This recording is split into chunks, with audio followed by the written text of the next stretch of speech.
Hi, I'm Dr. Lance Morris, and welcome to my weekly YouTube posting.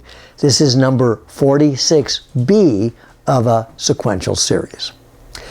If we actually are co-creators, as I contend, we need to realize that our imagination, coupled with intent, thought, feelings, and actions, is the motive force of manifestation.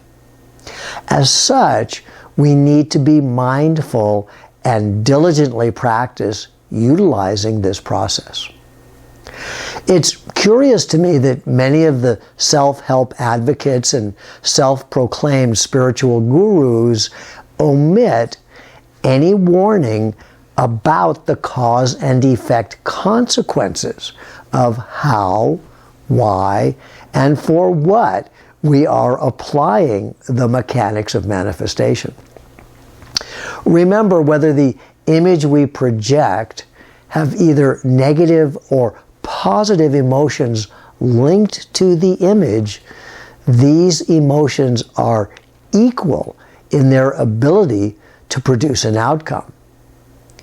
If the emotions are negative, they are invariably linked with negative outcomes, and by definition, bind us until we can let them go. If the emotions are negative and we choose to be attached to that image and outcome as well, it binds us even more. If the emotions linked to an image outcome are positive, they are invariably linked to a positive outcome. As long as we refrain from attachment to the outcome, they potentially are not binding or limiting. Remember, we exist in a relative universe, so what we think or believe is good, right, or true is a personal construct derived from be me, the acronym I use for body, ego, mind, and identity. This is our linguistic, familial, social, cultural, religious, and political indoctrination. We are prone to claim the throne of righteousness, but this is a slippery slope. We may all be confident that murder is wrong and evil. Yet, if we murder in the name of God in war, somehow we not only make it right, but praiseworthy. So, which is it? We can't have it both ways. Not only is it imperative to refrain from attachment to anything, it is also essential to hold everything in a neutral space. This neutral space is not for personal benefit or gain, but for the good of all. The difference between a seeming positive space and neutral space is letting go. A positive image, intent, and emotion that is projected only for self-gratification binds us in the cause and effect loop. When we surrender it and intend to benefit for all, the universe fills our manifestation projection in that context. The result may be modified from our original image projection. Authentic gratitude is essential. Our purpose is to personally break free from the bonds of karma and reincarnation, and also to be catalysts for all other life forms to break free as well. Unless we understand and apply the mechanics of manifestation, we are holding ourselves back. When we allow ourselves to see a pattern leading to an obvious negative outcome, whether for self or others, despite the strength and clarity of the pattern, we are actually indulging in black magic. If we are mindful and check in with our body, the physical sensations associated with a projected possible negative outcome does not feel good. The same discomfort is simultaneously present at the emotional, mental, and spiritual levels.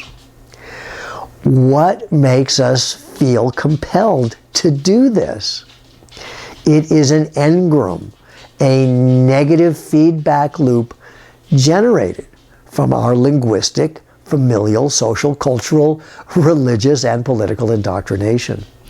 This loop holds us in the pattern of only one step forward and two steps back. Until we recognize this and consciously, intentionally reverse the process, we will remain indefinitely bound in a Groundhog Day loop. When the evidence supports that the world is in crisis, war, famine, drought, political and social dissension, and verging on the point of no return for the stability of our environment, are we then to hide our head in the sand and just pretend it's not true? You see how compelling this evidence is, and how easy it is for us to project negative future outcomes. I'm not suggesting that we not pay attention to observe patterns. I am suggesting that in accepting our responsibility and function as co-creators, that we stop indulging in projecting, seeing, and feeling future negative outcomes. When the outcomes are negative, we often associate feelings of fear, anger, and sadness, coupled with shame, blame, and guilt. To be clear, these feelings and judgments are natural and part of our awakening, unfolding journey. Our responsibility is not to block or avoid them. Our responsibility is to acknowledge them and then release them rather than fixate on them. Remember, whether the emotions linked to a specific image are derived from a positive or negative space, they both induce manifestation. We actually help manifest the images in our mind's eye. We claim that we don't want. You see, the desire or wish to not have war is actually powerless. It is seeing war and then feeling the sadness, anger, grief, fear, and pain linked with it that supports its manifestation. I look forward to seeing you next week to continue this dialogue. Thank you.